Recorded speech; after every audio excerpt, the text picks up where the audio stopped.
الحمد لله وكفى والسلام على عباده الذين اصطفى عما بعد فأعوذ بالله من الشيطان الرجيم بسم الله الرحمن الرحيم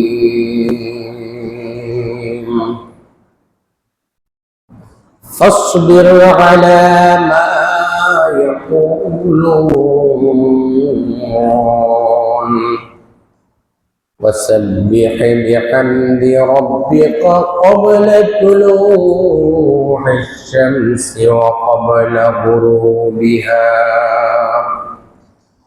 ومن آناء الليل فسبح أطراف النهار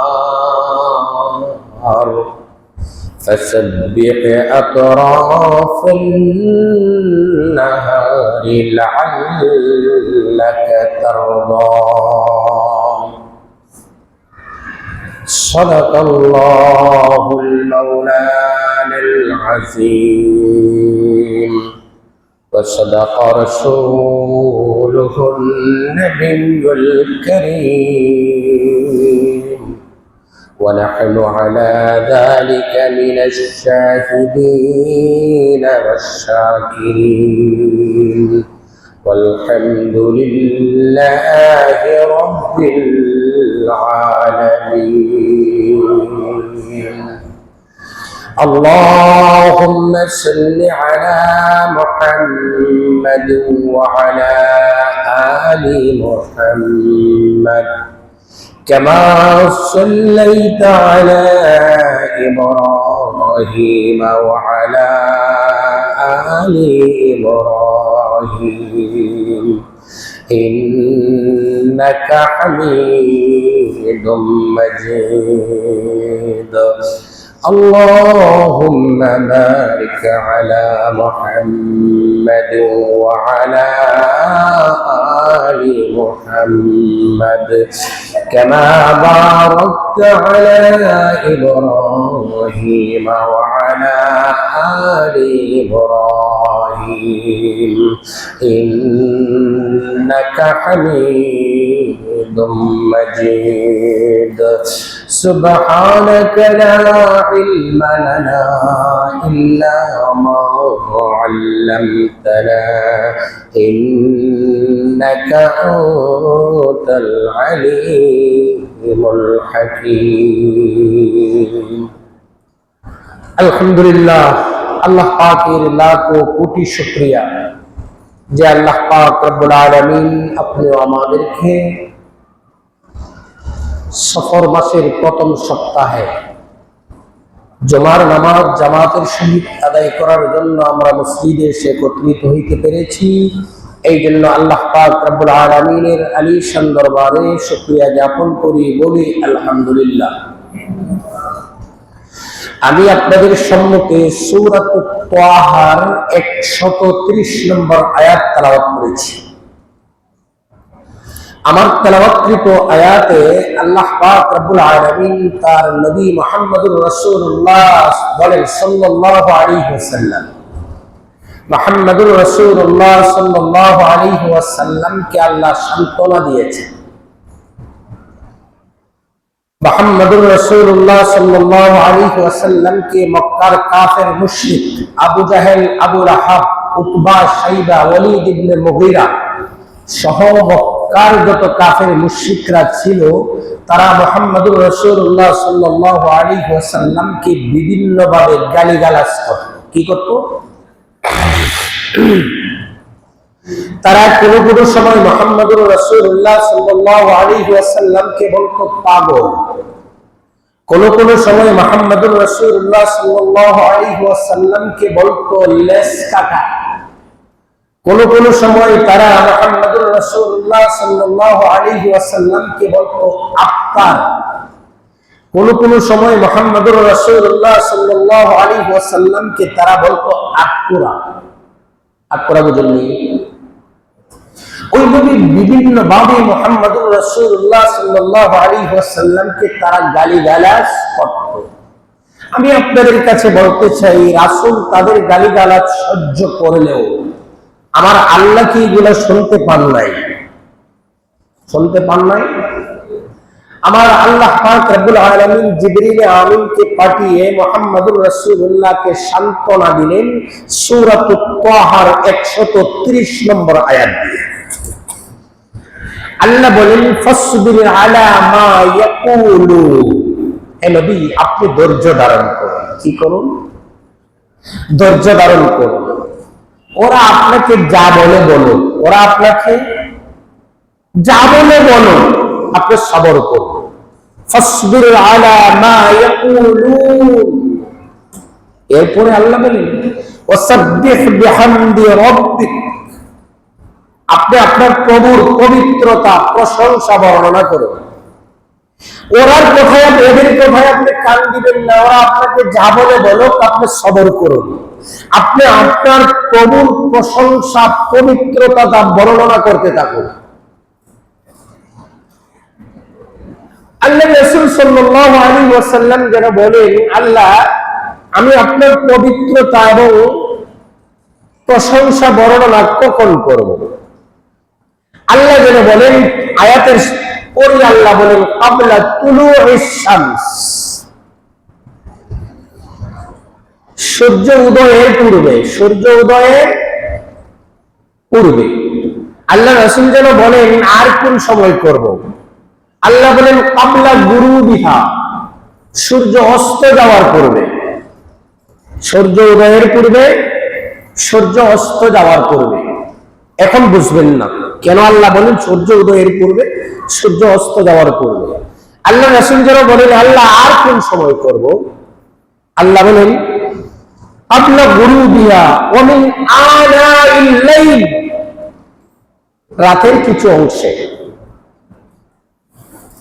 আল্লাহ রাসূল সাল্লাল্লাহু আলাইহি ওয়াসাল্লাম যেন বলেন, আল্লাহ আর কোন সময় করব? আল্লাহ যেন বলেন, ফাসাব্বিহ আতরাফান নাহার। দিনের কিছু অংশে, রাতের কিছু অংশে, দিনের কিছু অংশে। আল্লাহ বলেন, জান কথা দিলাম, লাআল্লাকা তারজা, আমি আপনাকে খুশি করে দেব। আমি আপনাকে, ওই যে মক্কার কাফের মুশরিকরা আপনাকে গালিগালাজ করছে, আপনি আপনার প্রভুর প্রশংসা যদি করেন, লাআল্লাকা তারজা, আমি আপনাকে খুশি করে দেব। প্রধানমন্ত্রী তারেক রহমান যদি আমাদের হবিগঞ্জের এমপি সাহেব জি কে গৌস সাহেবকে বলেন, গৌস, কে কি বললো এটা দেখিও না, যাও, আমি কথা দিলাম তোমাকে খুশি করব। গৌস সাহেবের আর কোনো চিন্তা আছে? কোনো চিন্তা নেই। তো আল্লাহ যদি তার রাসূলকে বলেন, হে রাসূল, ওরা আপনাকে যা বলে বলো, আপনি সবর করুন। আপনি আপনার প্রভুর প্রশংসা পবিত্রতা বর্ণনা করুন। আমি কথা দিলাম, লাআল্লাকা তারজা, আপনাকে খুশি করব। আসুন আমরা ওই আয়াতে একটু ব্যাখ্যা করি। ওই আয়াতের দুটি অর্থ। প্রত্যেকটা আয়াতের দুইটা অর্থ হয়। একটা হলো মাজাজি, একটা হলো হাকিকি। একটা হলো বাহ্যিক অর্থ, আর একটা হলো আভ্যন্তরীণ অর্থ। একটা হলো প্রকাশ্য অর্থ, একটা হলো অপ্রকাশ্য অর্থ। যেহেতু আল্লাহ পাক রব্বুল আলামিন সূরাতুত তাহার 130 নম্বর আয়াতে আল্লাহ মুহাম্মদুর রাসূলুল্লাহ সাল্লাল্লাহু আলাইহি ওয়াসাল্লামকে কিছু কর্মসূচি দিচ্ছেন। এই কর্মসূচিগুলো হচ্ছে মানুষের জন্য আমল। আমল যেহেতু আল্লাহ দিচ্ছেন, আমরা ওই আয়াতের আভ্যন্তরীণও দেখব, আমরা ওই আয়াতের বাহ্যিকও দেখব, আমরা ওই আয়াতের মাজাজিও আমল করব, আমরা ওই আয়াতের হাকিকিও আমল করব। আল্লাহ পাক রব্বুল আলামিন যে বলেন, ফাসবির আলা মা ইয়াকুলুন, হে নবী, আপনি সবর করুন, ওরা আপনাকে যা বলে বলুন। وسبح بحمد ربك قبل طلوع الشمس। আপনি আপনার পবিত্রতা বর্ণনা করুন সূর্য উদয়ের পূর্বে। সূর্য উদয়ের তাফসীরের কিতাবে আল্লামা ইবনে কাসির রাহমাতুল্লাহি আলাইহি তাফসীরের কিতাবে লেখেন, ক্বাবলা তুলুইশ শামসের দ্বারা উনি বুঝিয়েছেন সূর্য উদয়ের পূর্বে মানে ফজরের নামাজ। ফজরের নামাজ সূর্য উদয়ের আগে হয় না পরে হয়? আগে হয়। ক্বাবলা তুলুইশ শামসের দ্বারা আল্লাহ বুঝিয়েছেন সূর্য উদয়ের আগের যে নামাজ, ফজরের নামাজকে আপনি হেফাজত করুন, সঠিকভাবে আদায় করুন। ওয়াকাবলা গুরুবিহা, সূর্য অস্ত যাওয়ার পূর্বে। সূর্য অস্ত যাওয়ার পূর্বে কোন নামাজ? কোন নামাজ বলেন? আসরের নামাজ। আল্লাহ বলেছেন ফজরের নামাজ এবং আসরের নামাজ। এই ফজরের নামাজ এবং আসরের নামাজের প্রতি আপনি যত্নবান হন। প্রশ্ন জাগতে পারে, হুজুর ওই আয়াতের মধ্যে আল্লাহ কেন ফজরের নামাজ এবং আসরের নামাজের কথা বললেন? রাসূল করিম সাল্লাল্লাহু আলাইহি ওয়াসাল্লাম বলেন, কোন মানুষ যদি ওই দুই নামাজকে হেফাজত করে, ফজরের নামাজ এবং আসরের নামাজকে হেফাজত করে, আল্লাহ পাক রব্বুল আলামিন বলেন কাল হাসরের ময়দানে জাহান্নামের আগুন ওই ব্যক্তিকে স্পর্শ করতে পারবে না। ফজরের নামাজ এবং আসরের নামাজকে যদি কোনো মানুষ হেফাজত করে, কাল হাসরের ময়দানে জাহান্নামের আগুন তাকে স্পর্শ করতে পারবে না। এরপরে আল্লাহ বলেন ওয়ামিন আনাইল লাইল, রাতের কিছু অংশে। এই আয়াতের রাতের কিছু অংশের ব্যাখ্যায় তাফসীরের কিতাবে লেখা হচ্ছে রাতের নামাজ হচ্ছে মাগরিব এবং এশারের নামাজ। রাতের নামাজ হচ্ছে মাগরিব এবং এশারের নামাজ। এরপরে আল্লাহ বলেন ওয়ামিন আনাইল লাইলি ফাসাব্বিহ আতরাফান নাহার। আতরাফান নাহার মানে দিনের কিছু অংশে, দিনের কিছু অংশ মানে দিনের মধ্যাহ্ন, দিনের দুপুর বেলা কোন নামাজ? জোহর, জোহরের নামাজ। তাহলে আমরা পাইলাম ফজরের নামাজ, আমরা পাইলাম মাগরিবের নামাজ, আমরা পাইলাম আসরের নামাজ, আমরা পাইলাম মাগরিবের নামাজ, আমরা পাইলাম এশারের নামাজ, আমরা পাইলাম জোহরের নামাজও। নামাজ আর বাকি আছে? বাকি আছে 5 ওয়াক্ত নামাজ চলে আসছে। আল্লাহ বলেন হে আমার বন্ধু, ফাসবির আলা মা ইয়াকুলুন, ওরা আপনাকে যা বলে বলুক, ফাসাব্বিহ আপনি ওয়াসাব্বিহ বিহামদি রাব্বিকা ক্বাবলা তুলুইশ শামসি ওয়া ক্বাবলা গুরুবিহা ওয়া মিন আনাইল লাইলি ফাসাব্বিহ আতরাফান নাহারি লাআল্লাকা তারদা। আপনি আপনার প্রভুর পবিত্রতা প্রশংসা বর্ণনা করুন, আমি আল্লাহ লাআল্লাকা তারদা আপনাকে খুশি করব। এই খুশি করার অর্থে মুফাসসিরিনে কেরাম তাফসীরের কিতাবে লেখেন হাশরের ময়দানে যখন জান্নাতীরা জান্নাতে যাবে, আল্লাহ পাক রব্বুল আলামিন জান্নাতীদেরকে বলবেন ও আমার জান্নাতীরা তোমরা খুশি হয়েছো কি? জান্নাতীরা বলবে আল্লাহ খুশি হব না। খুশি হব না কেন?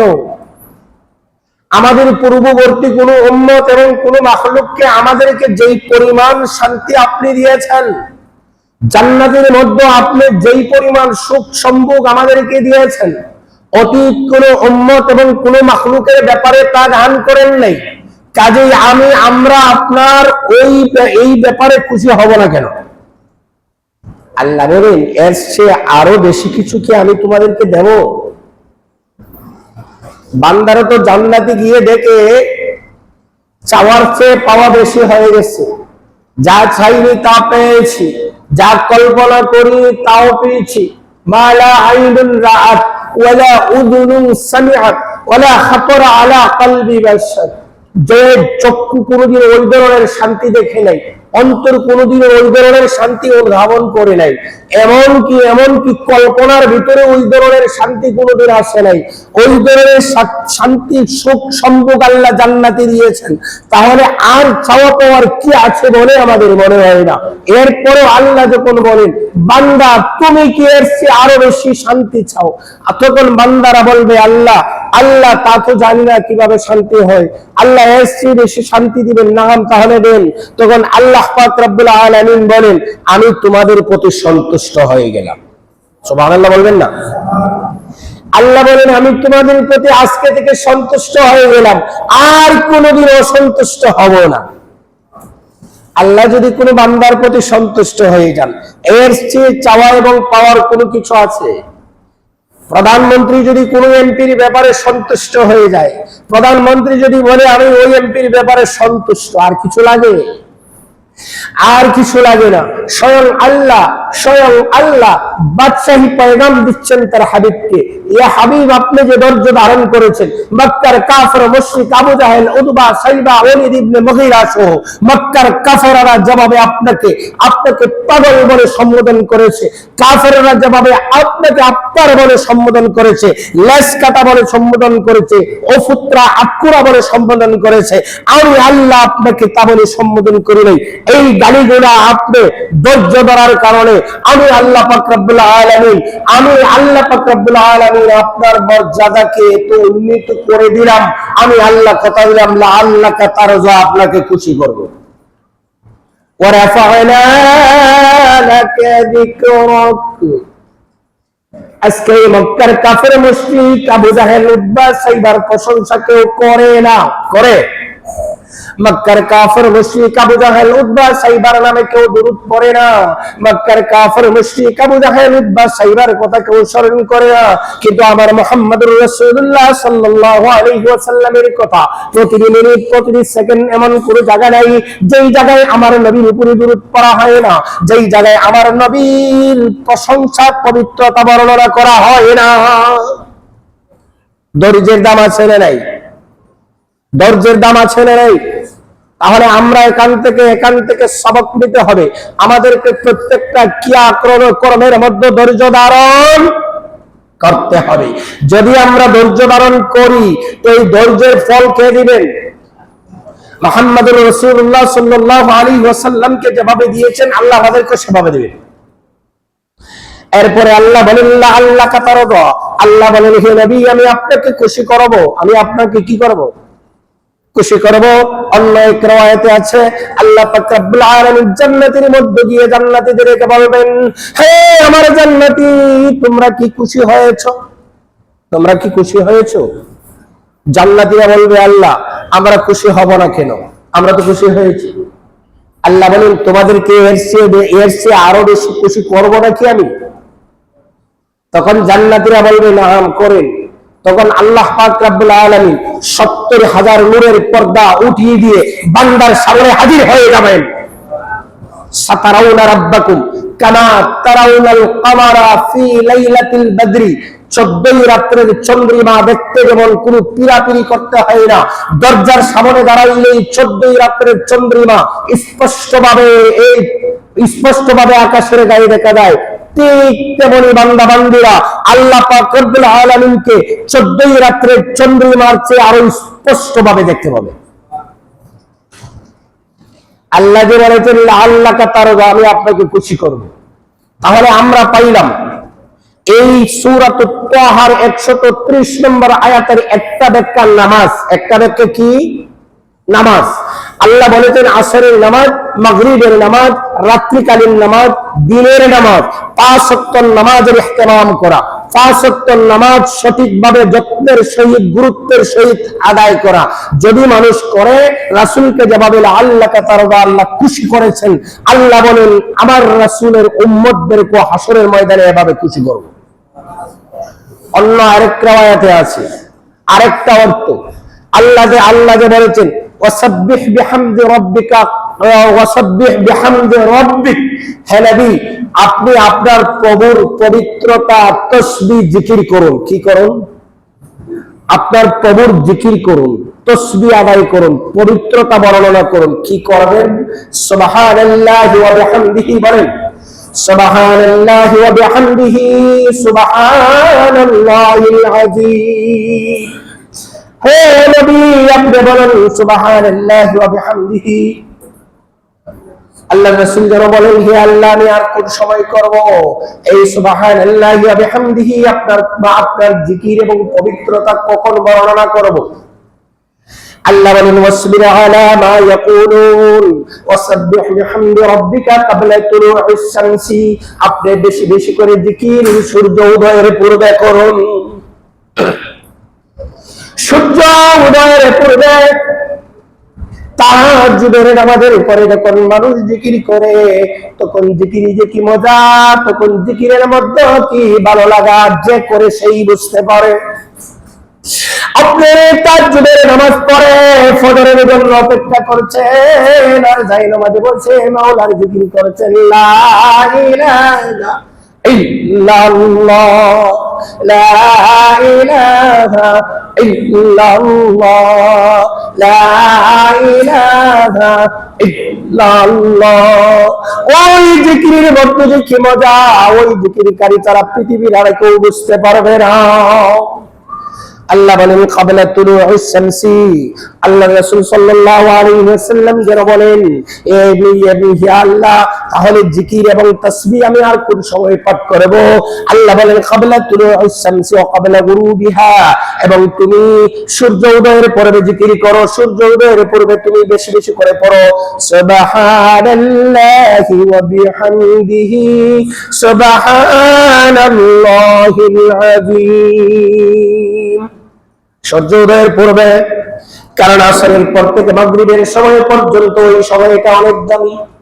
আল্লাহ পাক রব্বুল আলামিন দুনিয়া কিয়ামত করবেন আসরের পরে এবং মাগরিবের আগে। এক হাদিসের মধ্যে আল্লাহ রাসূল বলেন, আসরের পর এবং মাগরিবের পূর্ব মুহূর্তে বান্দার দোয়া নিঃসন্দেহে কবুল হয়। আমি আমার আব্বাকে মৃত্যুর আগেও দেখেছি আসরের পর থেকে মাগরিব পর্যন্ত কোনো কথা বলতেন না। আসরের পরে মসজিদ থেকে নামাজ পড়ে এসে গায়ে নামাজ দিয়ে উনি ওনার রুমে বসে যেতেন, দীর্ঘ সময় তাসবিহ তাহলিল করতেন, লম্বা দোয়া করতেন, কান্নাকাটি করতেন। আমরা জিজ্ঞেস করলাম, আসরের পরে তো মানুষ একটু ঘোরাফেরা করে, বিকাল বেলার একটু ঠান্ডা বাতাস খাওয়ার জন্য মানুষ মুক্ত বাতাসের নিচে চলে যায়। আমার আব্বা বলতেন তা ঠিক আছে, কিন্তু ওই সময়টা এত দামি, আল্লাহ নিঃসন্দেহে মাগরিবের নামাজের পূর্বের দোয়াকে কবুল করেন। এই জন্য আল্লাহ বলেন ক্বাবলা গুরুবিহা ক্বাবলা গুরুবিহা ওয়া ক্বাবলা তুলুইশ শামসি ওয়া ক্বাবলা গুরুবিহা। সূর্য উদয়ের পূর্বে তোমরা বেশি বেশি করে মাওলার জিকির করো। আল্লাহ রাসূল বলেন, আর কোন সময় আপনার জিকির করব? আল্লাহ বলেন, ওয়া মিন আনাইল লাইল, রাতের কিছু অংশে আপনি আপনার প্রভুর জিকির করেন। আল্লাহ যদি বলতেন ওয়া মিনাল লাইল, যে রাতে সারা রাত আপনি জিকির করেন, আল্লাহ বলেন না, আমি তো তোমাকে ওয়া মিনাল লাইল বলি নাই, আমি তো তোমাকে সারা রাত্র জিকির করার কথা বলি নাই। ওয়া মিন আনাইল লাইল, রাতের কিছু অংশে তুমি জিকির করো।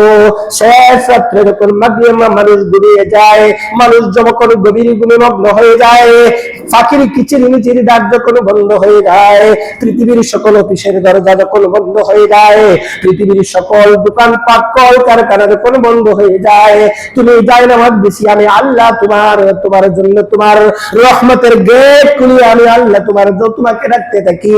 আলা মিন মুস্তাগফিরিন ফাগফির লাহু, আলা মিন মুস্তারজিকিন ফারজুকহু, আলা মিন মুবতালিয়িন ফাওয়াফিহি, আলা কাযা হাত্তা ইয়াতলাউল ফজর। ওইভাবে ফজর পর্যন্ত ডাকি, আয় রে বান্দা, কোন গুনাহগার বান্দা সত্যি আমি আল্লাহর কাছে মাফ চা, তোকে মাফ করে দিব। কোন বিপদগামী বান্দা সত্যি আমি আল্লাহর কাছে বিপদ থেকে মাফ বাচ্চা আমি আল্লাহ বিপদ থেকে উদ্ধার করে দিব। কোন বারাকান্ত মানুষ শাসনী দুনিয়াতে অনেক আঘাত পেয়েছো, ভাই তোমাকে কষ্ট দিয়েছে, দল তোমাকে কষ্ট দিয়েছে, পরিবার তোমাকে কষ্ট দিয়েছে, তোমার গোষ্ঠীর লোকেরা তোমাকে কষ্ট দিয়েছে, তোমার বন্ধু তোমাকে কষ্ট দিয়েছে, আমি আল্লাহ তো তোকে কষ্ট দিব না রে বান্দা, আমি আল্লাহ তো তোকে কষ্ট দিব না। আমি আল্লাহ রহমতের উপরন্ত বান্দারের দ্বার খুলে দিয়ে আমি আল্লাহ তোকে ডাকতেছি। তাহাজ্জুদের নামাজের সময় তাহাজ্জুদের যায় নামাজে বসিয়া 2 রাকাত নামাজ আদায় করে রে, এইবার 2 ফোঁটা চোখের পানি ছেড়ে দে, 2 ফোঁটা চোখের পানি ছেড়ে দিয়ে রব্বানা আতিনা রব্বানা যালামনা বলতে দেরি হবে, তুই রব্বানা বলতে দেরি হবে, তুই রব্বানা বলতে দেরি হবে। আমি আল্লাহ তোর চোখের ফোঁটার পানি জমিনে পড়ার আগে আগে আমি আল্লাহ তোর মনের নেক বাসনাটাকে পুরা করে দেব। আল্লাহ বলেন ওয়ামিন আনাইল লাইল, রাতের কিছু অংশে জাগ্রত হয়ে তুমি তোমার কবর জিকির করো। শেষ রাত্রে তাহাজ্জুদের সময় ফজরের নামাজের 1 ঘন্টা আগে ঘুম থেকে উঠেন, খুব সুন্দর করে ওযু করে যাই নামাজে বসেন, 2 রাকাত নামাজ আদায় করেন, চক্ষুটা বন্ধ করে দেখেন পৃথিবীর কোনো কিছুই দেখা যায় না। আপনার স্ত্রী আপনার কাছে নাক ডেকে ঘুমাইতেছে, আপনার সন্তানগুলা ঘুমাইতেছে, পরিবারের সকল ঘুমিয়ে আছে। এইবার হাত তুলে বলেন মাওলা রে, আমার পরিবারের সবাই ঘুমিয়ে গেছে, কেউ তো জাগ্রত নাই, তোমার বান্দির বাচ্চাগুলা চোখে তো ঘুম আসে না, চোখে তো ঘুম আসে না, চোখে তো ঘুম আসে না। তোমার বয়ে যাই নামাজে দাঁড়িয়ে গেলাম, তোমার বয়ে যাই নামাজে দাঁড়িয়ে গেলাম, অতীত কর্মের কথা স্মরণ করলাম, গুনাহ ছাড়া কোনো কিছুই দেখি না, পৃথিবীর কোনো মানুষ আমার গুনাহ দেখতে পায় নাই, তুমি মাওলা তো তাকিয়ে আছো, তুমি মাওলা তো তাকিয়ে আছো, তুমি আমার জীবনের সমস্ত গুনাহ মাফ করে দাও। আল্লাহ বলেন ওয়ামিন আনাইল লাইল, আমি আল্লাহ তোকে এমন ভাবে মাফ করে দিব রে বান্দা, আমি আল্লাহ তোকে এমন ভাবে মাফ করে দিব রে বান্দা। পরের দিন যখন ফজরের নামাজের পর সূর্য উঠবে, পরের দিন যখন ফজরের নামাজের পর পূর্ব আকাশে উদিত হবে নতুন সূর্য, এই নতুন সূর্য উদিত হওয়ার সাথে সাথে আমি আল্লাহ তোকে একটা নতুন জীবন উপহার দেব। আমরা পারবো না? পারবো না রাত্রে একটু শেষ হচ্ছে একটু উঠে একটু জিকির করব? মাঝে মাঝে সব দিন না পারি, মাঝে মাঝে হলে যদি ঘুম ছুটে যায় পারবো তো ইনশাআল্লাহ। কে কে ওয়াদা দিতে পারবেন যদি ঘুম ছুটে যায় তাহাজ্জুদের নামাজ পড়ে তাহাজ্জুদের গায়ে নামাজে একটু জিকির করা? আমিন আনাইল লাইল, রাসূল বলেন হে আল্লাহ আর কোন সময় করব? আল্লাহ বলেন ওয়ামিন আনাইল লাইল ফাসাব্বিহ আতরাফান নাহারি লাআল্লাকা তারজা। আল্লাহ বলেন হে আমার রাসূল, আপনি আপনার কবর পবিত্রতা জিকির করুন, আপনার কবর নামে বেশি বেশি করে পড়ুন সুবহানাল্লাহি ওয়া বিহামদিহি সুবহানাল্লাহিল আযীম। আতরাফান নাহারি দিনের কিছু অংশে আল্লাহ তো বলেন নাই সারাদিন। আল্লাহ যদি বলতেন সারাদিন এর শক্তি ছিল আল্লাহকে থামানো? আল্লাহ বলেন আমি তো জানি রে বান্দা, আমি তো জানি রে বান্দা তোর দুনিয়ার জরুরত আছে, আমি তো জানি রে বান্দা তোর দুনিয়ার জরুরত আছে। আমি আল্লাহ বলেছি আতরাফান নাহার দিনের কিছু অংশ ফজরের নামাজ তুমি জামাতের সহিত পড়েছো, এইবার তুমি অফিসে চলে গিয়েছো, ব্যবসায় চলে গিয়েছো, কৃষি কাজে চলে গিয়েছো, আমি আল্লাহ যাও কথা দিলাম আতরাফান নাহার আবার যখন জোহরের নামাজের জন্য আসবে আমি আল্লাহ কথা দিলাম ফাঁকা সময়টা আমি কি ইবাদতে পরিণত করে দিব। কি করে দেব? আল্লাহ বলেন ওইভাবে যদি রাসূল আপনি করতে থাকেন, আপনার পবিত্রতা আপনার পবিত্রতা বর্ণনা করতে থাকেন, জিকির করতে থাকেন, বেশি বেশি করে সুবহানাল্লাহ পাঠ করতে থাকেন, আমি আল্লাহ জানি কথা দিলাম আল্লাহ কথা রাজায় আমি আপনাকে খুশি করব। আমি আপনাকে ওয়ালাসাউফা ইউতিকা রাব্বুকা ফাতারজা, আল্লাহ বলেন আমি আমার হাবিবকে খুশি করব। ওই দিকে খুশি করা আল্লাহ বলেন। আল্লামা আশরাফ আলী তানভী বলেন আল্লাহ বলেছেন শেষ পর্যন্ত খুশি করবেন। শেষ পর্যন্ত কোথায় গিয়ে পর্যন্ত খুশি করবেন এই ব্যাখ্যা বিশ্লেষণে কোন দিতে পারবো না, টাইম শেষ। আল্লাহ পাক রব্বুল আলামিন যেন আমাদেরকে সূরাতুত তাহার 130 নম্বর আয়াতের আলোকে আমরা